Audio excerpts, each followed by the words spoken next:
Written by SackvilleMor.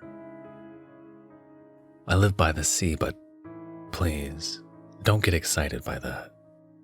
People always gush about how lucky I am, and how I must spend every spare moment on the shore as though collecting salt in my hair and kicking pebbles were somehow more diverting than Netflix. I don't get it.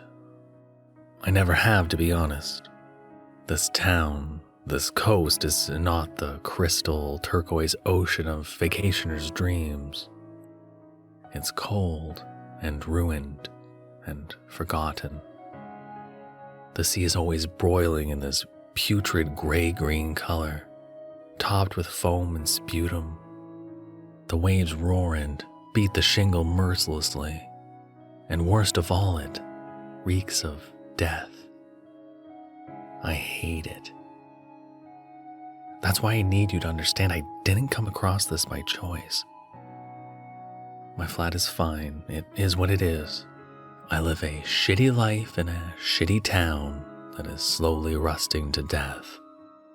But my flat is a little sanctuary of sorts, and I have made the best of what I can afford. Decent kettle, comfy sofa, a couple of unkillable succulents for company. Any other Sunday I would be crashing out, talking to my plants, and maybe watching a random B movie to waste time while I doom scrolled. But today, some idiot neighbor set off the fire alarm. Not a big deal, really, just a minor annoyance, and I figured it would go off in a few minutes. But 10 went by, then 20, then 40. After 2 hours, I was about ready to lose my mind, so I bundled into my coat and headed out. I don't know how many of you live in quiet places, but here nothing much opens on a Sunday. The town sort of goes to sleep, which is nice, I guess, when you're not trying to escape, so I didn't have much choice when it came to passing the time. I walked aimlessly to begin with, inspecting the salt-bleached shop fronts and hanging signs.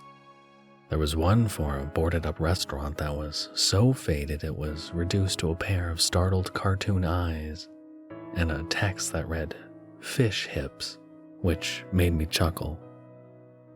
I didn't even realize I was headed to the beach until my boots hit the pebbles. We don't have sand here. At least, not unless you wait for the lowest of low tides and fancy calling the wormy mud sand. Mostly it's calico rocks, about the size of salad potatoes all over. It took me a couple of steps to get into a rhythm and find my balance as I headed down to the waves. I honestly don't know what came over me, but whatever it was, the momentum carried me as close as I could get with dry feet. I suppose I had never really looked at the sea before.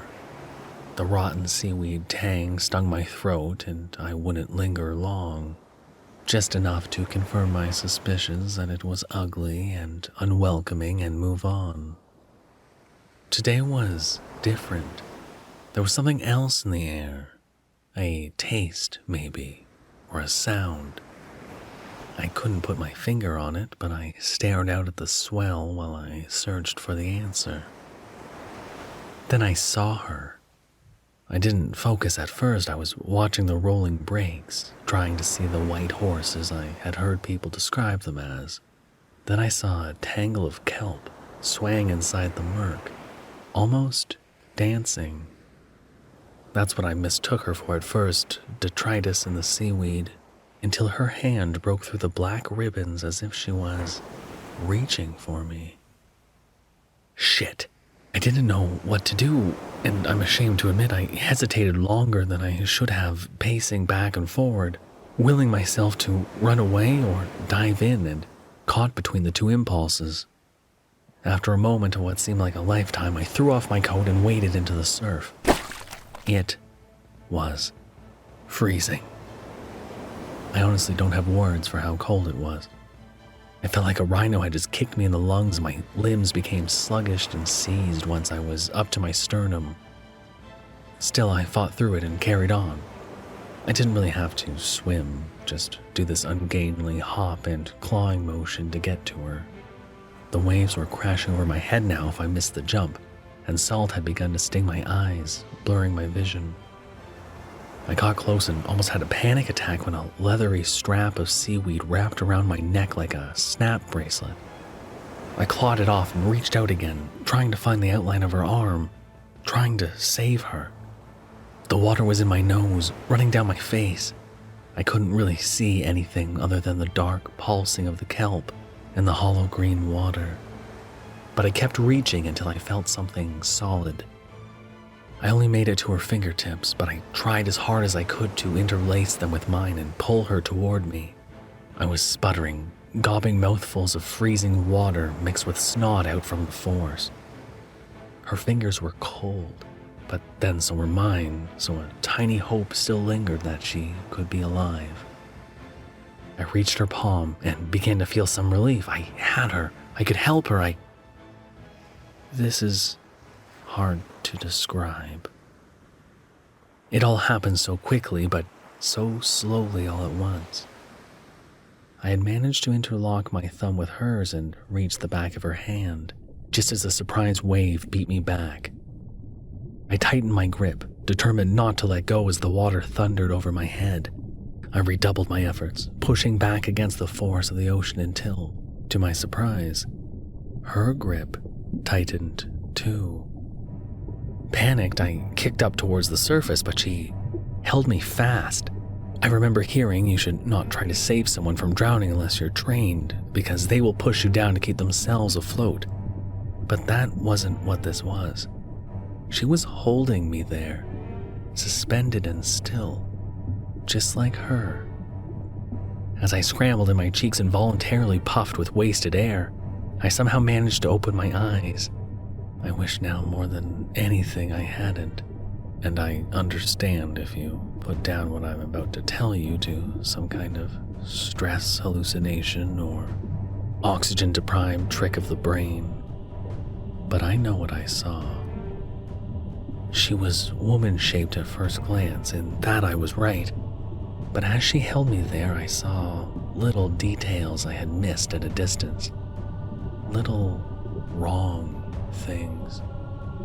Her mousy hair wasn't made up of strands like mine, but seemed to be some kind of membrane extending from its scalp.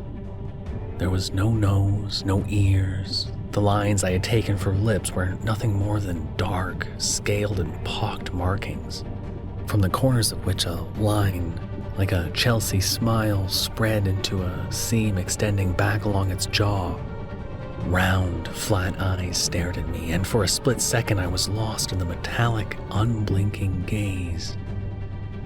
That's when the seam across its face split into a pulsing grin, revealing thousands of pin-narrow, transparent teeth.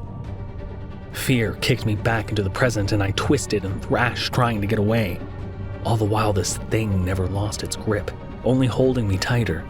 My lungs were burning, and I was vomiting bubbles from the exertion. I knew I had to get away. I knew that there was not much time left. Despair and panic and rage flooded in me, and I lashed out with the only weapon I had. Sacrificing the last precious gulp of air, I pulled my face down to the blue-skinned vice that held me, and with all my might tore into it with my teeth. I did not think it was all animal instinct and fury. I tore and I ground my jaws again and again, until at last I felt release, and my body scrambled to the surface as if possessed.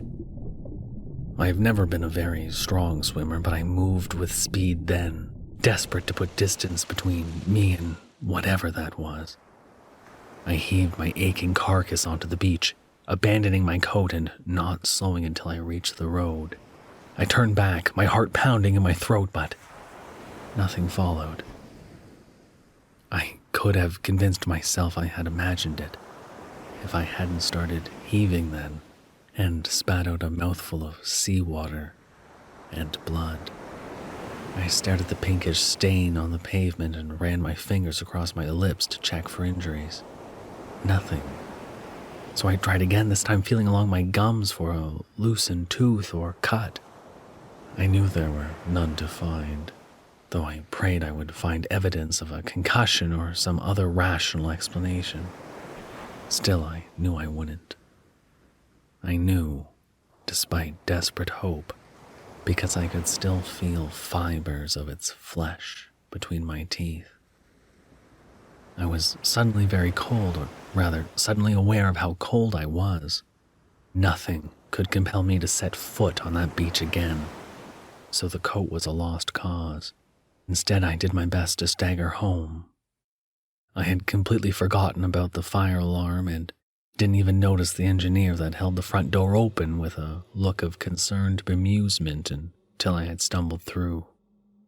I pulled the keys from my pocket and willed my chilled joints to work faster, avoiding looking at the deepening bruises on my wrist and pulling off sopping wet layers as soon as the door was closed behind me, abandoning them to the floor. I got into the shower, as hot as I could bear, sat down then, and cried. It's been 6 hours since I got home, and 4 since I got out of the shower. My hair is dry now, and I'm sitting on the floor by my sofa, swaddled in my dressing gown. I don't even know why I'm telling you this, it's just, I have to tell someone. Before I convince myself I've completely lost my mind, or...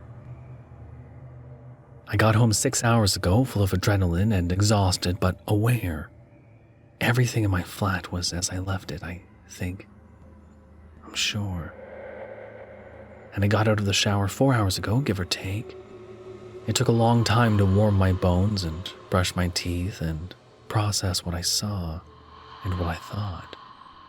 I walked into the living room while I was still rubbing my head with a towel, so I didn't notice until I kicked it and heard the clink as it toppled and rolled. Instinctively, I stopped it with my foot and bent down to pick it up. A little bottle. About 3 inches of scuffed green glass, wax dripping down one side from the seal. The dread quickly sat heavy in the pit of my stomach. This was not here when I got home. I walked across this floor. It was clear there was nothing. I looked at the bottle in horror and confusion. There was something inside.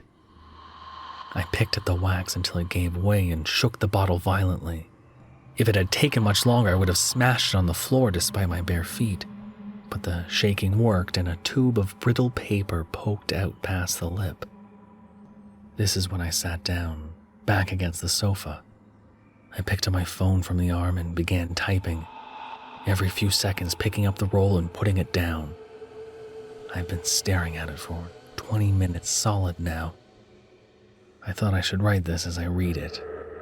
I hope it will be like having someone here with me. I feel sick. It only has 2 sentences on it. A few cryptic scratched out words in biro caps. Almost like a handwritten cookie fortune. That would be funny if I wasn't so afraid. I know I should tell you what it says, but it's hard to type out. I just keep rubbing my eyes and thinking I'll wake up from this god-awful dream, this nightmare, this... It says, "You are hers now. You belong to the sea." Thank you for listening. You can probably handle another horror story, right?